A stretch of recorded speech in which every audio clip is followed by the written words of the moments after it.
Bagi kebanyakan orang, kesibukan adalah jalan satu-satunya menuju sukses dan bisa cepat mencapai mimpi. Kesibukan menjadi sangat didewakan oleh manusia zaman sekarang.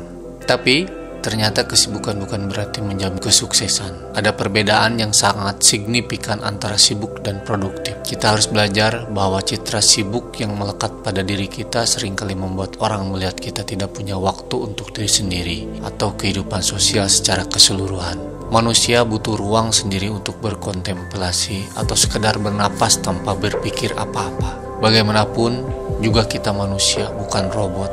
Menjadi sukses tidak hanya didukung oleh kerja keras, tapi juga mental yang sehat yang mencangkup kesejahteraan emosional, psikologis, dan sosial kita.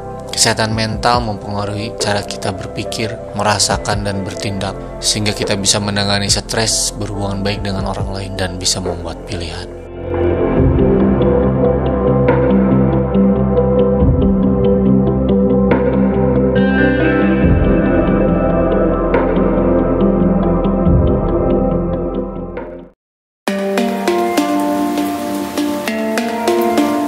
Membuat ruang kosong dalam kehidupan adalah hal yang penting dan utama. Kita tidak bisa berharap untuk menjalani hidup di 120%. Ketika sebagai manusia kita hanya dapat melakukan di 100%. Ruang margin itu akhirnya kami memilih sebuah air terjun yang indah di Sukabumi, di mana letak air terjun tersebut berada di sebuah lembah yang begitu lekat dengan perjalanan kami selama ini, yaitu kawasan Taman Nasional Gunung Gede Pangrango. Air terjun yang menjadi tujuan ekspedisi berada di lembah yang bernama Lembah Purba. Penamaan Lembah Purba karena konon katanya di lokasi ini terdapat pohon purba. Air terjun yang berada di Lembah Purba tersebut bernama Curug Kembar karena memiliki dua buah aliran air terjun dalam satu lokasi. Curug Kembar Lembah Purba memiliki ketinggian yang cukup tinggi ditambah dengan intensitas air yang mengalir sangat deras, sehingga pengunjung dilarang untuk mendekati bahkan bermain di bawah air terjunnya. Keindahan dan kemegahan Curug Kembar pun merupakan gong dari ekspor Lembah Purba.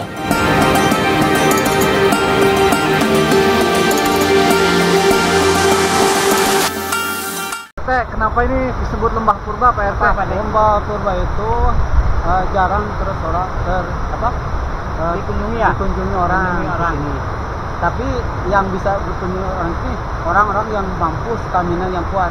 Orang-orang yang sudah tempo atau udah tua nggak bakalan nyampe. Kayak kita nih sebenarnya. Kita juga udah mau menangis nih, Tapi akhirnya lihat ini, kebayar ya. Kebayar. Bener ya? Asli, weh. Jadi Pak RT disebut Curug Kembar tuh karena apa? Oh, ada dua berarti ya? Itu kan ada dua kembar ya.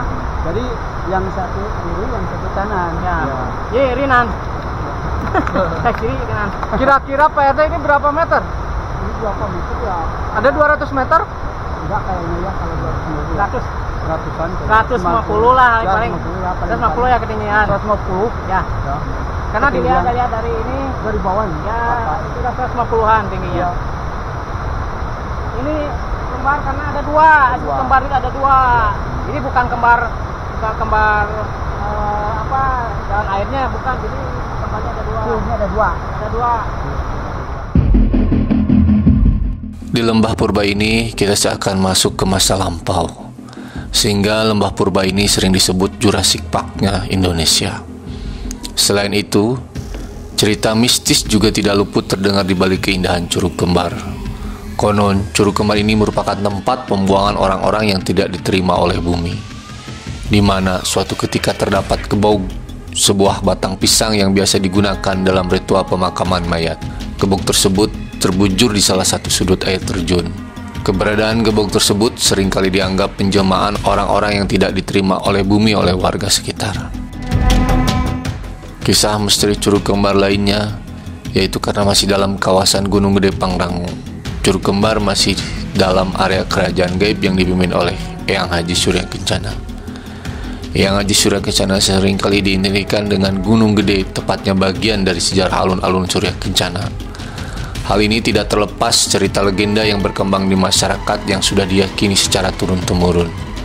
Secara silsilah, Eyang Haji Surya Kencana merupakan salah satu keturunan Prabu Siliwangi, di mana Prabu Siliwangi merupakan salah seorang yang berpengaruh dalam legenda tanah Sunda. Sehingga dengan adanya kerajaan gaib di sekitar Taman Nasional Gunung Gede Pangrango, nilai kesakralannya masih kental. Pengunjung yang datang ke Curug Kembar harus menghormati nilai-nilai historis tersebut dengan berperilaku sesuai etika dan norma yang berlaku, dan menghindari apa yang menjadi larangan di kawasan tersebut. Lur, ingat gak? Di Curug Seribu. Nah, Popohan sama. Jadi Popohan itu identik dengan curug ya. Identik dengan curug. Jadi kelembaban, Pak.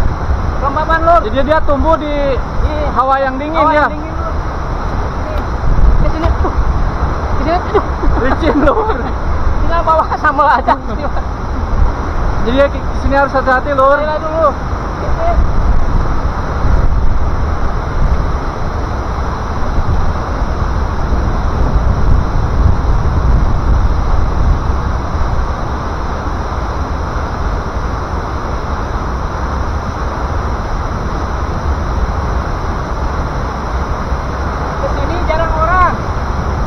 Jarang orang yang kesini, Lur.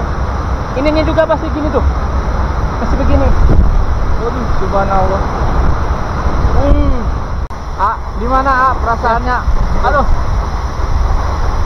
Tadi capek. Sekarang lihat keindahannya cukup. Wah. Bagi pengunjung PRT pesannya apa nih? Nah, PRT? bagi pengunjung yang mau ke sini. mau ke sini harus apa? Persiapan ya? Persiapan dulu ya, stamina, terus mungkin di sini juga nggak sembarangan, harus ada pemandu ya. Pemandu ya. Mungkin dari pihak tempat wisata disediakan pemandunya ya.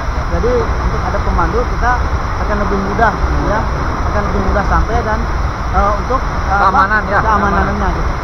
Ya begitu saja Mbak ya. Oke. Gimana Oke. hari ini kesimpulannya? Aduh, kesimpulannya begini, Lur.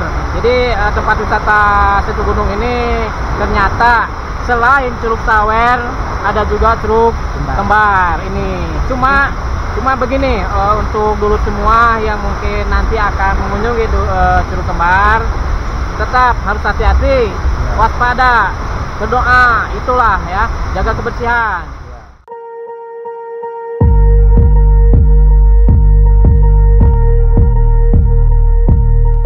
Peninggalan orang terdahulu ini pasti mengandung nilai-nilai positif tertentu. Selain terdapat beberapa fenomena alam yang dikaitkan dengan cerita-cerita legenda lokal, kita harus menerima cerita orang-orang masa lampau yang memberikan nasihat dengan fenomena tersebut. Kendati misalnya nyata-nyata, tapi tetap ada sesuatu yang dapat dipetik darinya.